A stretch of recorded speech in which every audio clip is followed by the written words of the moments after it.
Hey, this is Magnus, and today we're talking camera rumors. Coming up.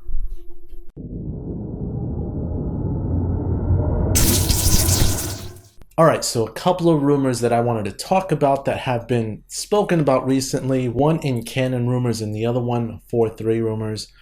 First, let's talk about the 7D Mark III rumors. Now, there's not much information that's out there, but the most interesting bit of information that is that the Canon 7D Mark III will include 4K. Now, nothing else is known or available, and we can't even confirm that this is true, but one thing I can definitely say is that another step of 4K in a different camera body would be amazing, excellent, and awesome.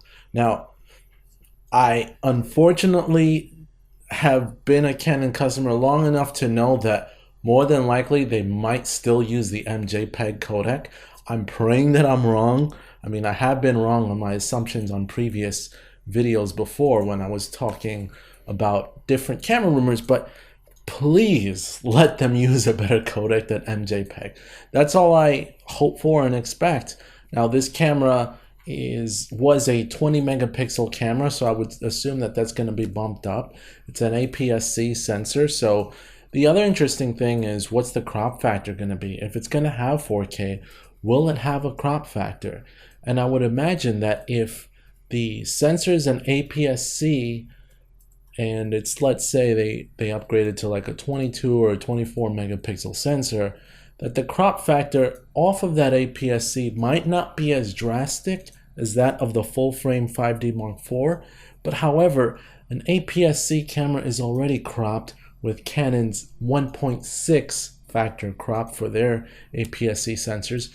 So would it be cropped even further? Who knows? That is up for debate. So right now there's not enough information, but it's allegedly going to be announced in early 2018. We won't know anything, of course, until that happens, or even if that's true. So we'll have to stay tuned and watch out.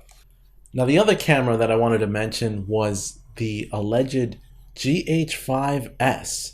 Now, for anyone who picked up the GH5 in 2017 has known that this camera is pretty powerful. There are a few things wrong with this camera, aside from the autofocus and the low light performance.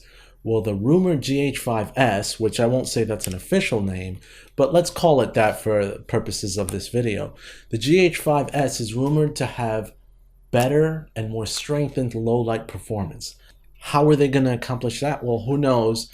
More than likely, if they go the rate of the way Sony did with their A7S Mark II camera, is that they'll reduce the megapixel count on the sensor in order to increase the amount of light that each pixel will absorb, therefore boosting the light absorption. But the other thing that has been spoken about too is that it's going to be based off of a Sony sensor. To me, that's a bit strange that they would actually do that, and I have trouble believing that, but you never know in the camera industry. So Sony is, of course, well known with their A7S line to have unbeatable low light performance. So it would be interesting if they actually threw that in for their competition with the Panasonic GH5S. But what do you guys think? And for all those who bought a GH5, or would you be a little heartbroken if they came out with that camera, or do you not care? Would you pick it up? Let me know in the comments below. I'm curious to know what you guys think. My personal opinion, I'm pretty satisfied with the GH5. I don't see myself picking up a GH5S because when I need better low light performance, I've got a few other standing cameras that can handle low light much better than the GH5. So let me know what you guys think in the comments down below, and like, share, and as always, you can make my day if you subscribe today. This is Magnus, and I'm out. See you guys later.